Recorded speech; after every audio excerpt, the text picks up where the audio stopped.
নমস্কার বন্ধুরা, আমার এই ছোট্ট চ্যানেলে আপনাদের সবাইকে স্বাগতম। আমি আজকে লাউ দিয়ে আপনাদের পাবদা মাছ রান্না করে দেখাবো। আশা করি এই রান্নাটা দেখার পর আপনাদের ভালো লাগবে। নমস্কার, আমার এই ছোট্ট চ্যানেলে আপনাদের সবাইকে স্বাগতম। তো লাউ দিয়ে পাবদা মাছ রান্না করার জন্য দেখতে পাচ্ছেন এখানে আমি অর্ধেকটা লাউ কেটে ধুয়ে পরিষ্কার করে নিয়েছি, আর তার সাথে নিয়েছি কিছু কাঁচা লঙ্কা। এখন একটা থালাতে দেখতে পাচ্ছেন আমি কিছু পাবদা মাছ ধুয়ে পরিষ্কার করে নিয়েছি। এখন এর মধ্যে দিয়ে দিচ্ছি সামান্য একটু নুন আর হলুদের গুঁড়ো। এবারে নুন আর হলুদ দিয়ে এই মাছগুলো খুব ভালো করে মাখিয়ে নিতে হবে। দেখুন, মাছগুলো কিন্তু নুন হলুদ দিয়ে খুব ভালো করে মাখিয়ে নিয়েছি। এখন আমি এর মধ্যে দিয়ে দিচ্ছি 1 চামচ চালের গুঁড়ো। এবারে এই চালের গুঁড়োর সঙ্গে মাছগুলো আবারও খুব ভালো করে মাখিয়ে নিতে হবে। এরকম করে যদি চালের গুঁড়ো দিয়ে মাছগুলো মাখিয়ে ভাজা যায় তাহলে দেখবেন তেলের মধ্যে এই পাবদা মাছগুলো আর ফাটবে না। দেখুন, চালের গুঁড়ো দিয়ে কিন্তু আবারও মাছগুলো খুব ভালো করে মাখানো হয়ে গেছে।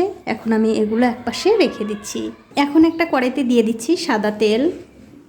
কিছুক্ষণ পর যখন দেখবেন তেলটা খুব ভালো করে গরম হয়ে গেছে, তখন এর মধ্যে একটা একটা করে মাছ দিয়ে ভেজে নিতে হবে। কিছুক্ষণ পর যখন দেখবেন মাছগুলোর এক দিকটা হয়ে গেছে, তখন অন্য দিকটা উল্টে দিতে হবে। আর উল্টে পাল্টে এই মাছগুলো দুই দিকটাই ভালো করে ভেজে নিতে হবে। তো দেখুন, মাছগুলো কিন্তু খুব ভালো করে ভাজা হয়ে গেছে। এখন এই মাছগুলো আমি তুলে নিচ্ছি। আর এই একই রকম করে কিন্তু সবগুলো মাছ ভেজে নিতে হবে। তো সবগুলো মাছ কিন্তু আমার ভাজা হয়ে গেছে। এখন ফোড়নের মধ্যে ওই তেলের মধ্যেই দিয়ে দিচ্ছি একটা তেজপাতা, 1/2 চামচ গোটা জিরা, আর দিয়ে দেবো কয়টা কাঁচা লঙ্কা। এবারে তেলের সঙ্গে কাঁচা লঙ্কাগুলো একটুখানি ভেজে নিয়ে এর মধ্যে দিয়ে দিতে হবে আগে থেকে কেটে রাখা সেই লাউ। লাউগুলো দিয়ে দেওয়ার পর এর মধ্যে দিয়ে দিচ্ছি স্বাদ মতো নুন, 1 চামচ হলুদের গুঁড়ো, 1 চামচ জিরার গুঁড়ো, 1 চামচ ধনিয়ার গুঁড়ো, আর দিয়ে দিচ্ছি 1/2 চামচ লঙ্কার গুঁড়ো। এবারে সব কিছু মিশিয়ে এই লাউয়ের সঙ্গে খুব ভালো করে কষিয়ে নিতে হবে। দেখুন, একটা ঢাকা দিয়ে 5 থেকে 6 মিনিট সময় ধরে এই লাউগুলো কিন্তু আমি মশলার সঙ্গে খুব ভালো করে কষিয়ে নিয়েছি। দেখতেই পাচ্ছেন লাউ কিন্তু নরম হয়ে গেছে। আর বন্ধুরা, লাউ কিন্তু খুব একটা বেশি ভাজার দরকার নেই, বেশি ভাজলে কিন্তু একটু টক টক হয়ে যেতে পারে। লাউ কিন্তু কষানো হয়ে গেছে। এখন আমি গ্যাসের ফ্লেমটা বাড়িয়ে দিয়ে এর মধ্যে দিয়ে দিচ্ছি ঝোলের জন্য গরম জল।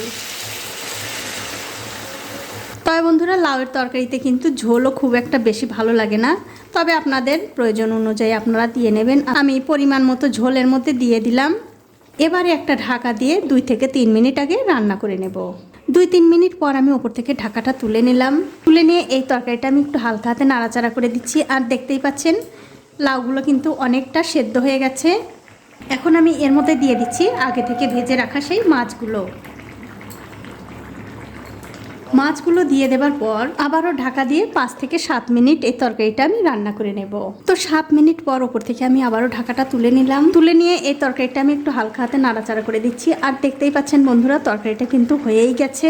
এখন আমি এর ওপর দিয়ে দিচ্ছি একটু ধনেপাতা কুচি, আর দিয়ে দেব সামান্য একটু গরম মশলার গুঁড়ো।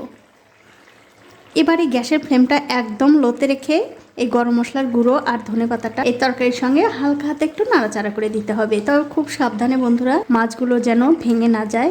তার কারণ হচ্ছে পাবদা মাছ একটু এমনিতেই অনেকটা নরম থাকে। দেখুন, সব কিছু কিন্তু আমি খুব ভালো করে মিশিয়ে দিয়েছি।